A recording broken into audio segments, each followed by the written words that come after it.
सब गोटे के नमस्कार। छठ पाबनि के अवसर पर हम अपने सब गोटे के एकटा छठ के गीत सुनाबऽ जा रहल छी। ई पाबनि अपना हिंदू धर्म में बहुत नीक सँ मनायल जाइ छै और एहि के 4 दिन लगभग भऽ जाइ छै। नहाय खाय, खरना, सँझुका अर्घ और पारण भोर के अर्घ में होइ छै। अर्घ के बाद तो ई प्रकृति के पूजा छै। अपना सबके हिंदू धर्म महान छै। ई प्रकृति के पूजा छै। एहिमे उगैत सूर्य आ डूबैत सूर्य दुनू के अर्घ देल जाइ छै। तऽ हमसब एकटा छठ के गीत सुनी।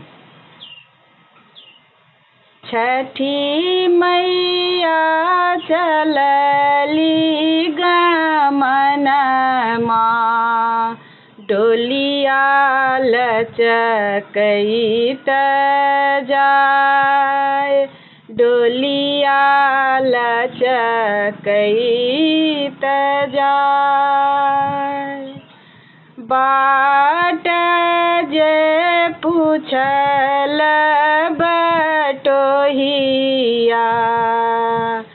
डोलिया किन कर जाय।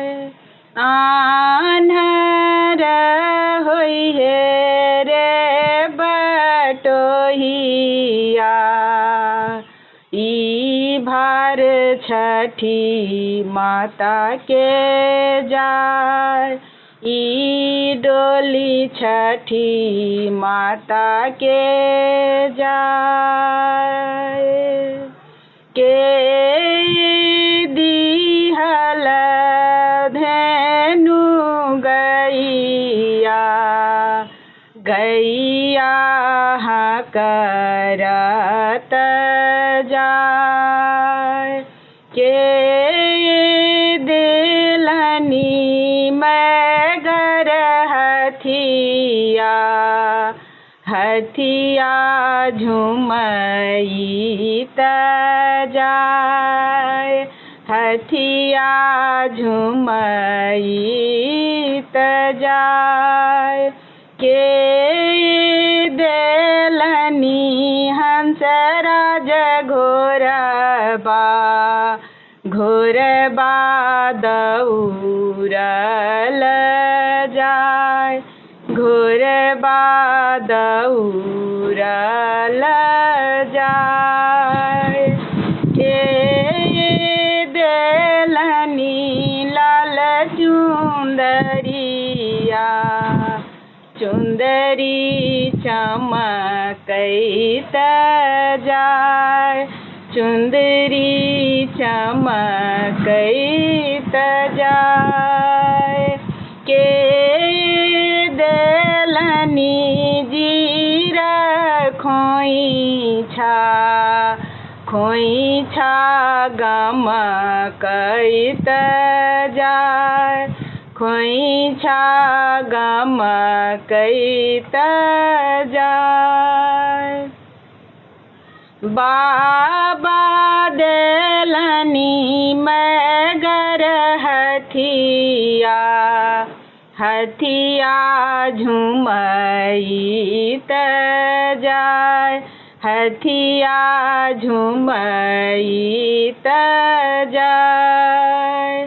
भैया देलनी धेनु गैया, गैया करैत जाय, गैया करैत जाय। पापा देलनी हंसराज घोरबा, घोरबा दौड़ल जाय, घोरबा दौड़ल जाय। आमा देलनी लाल चुंदरिया, चुंदरी चमकैत जाय, चुंदरी चमकैत जाय।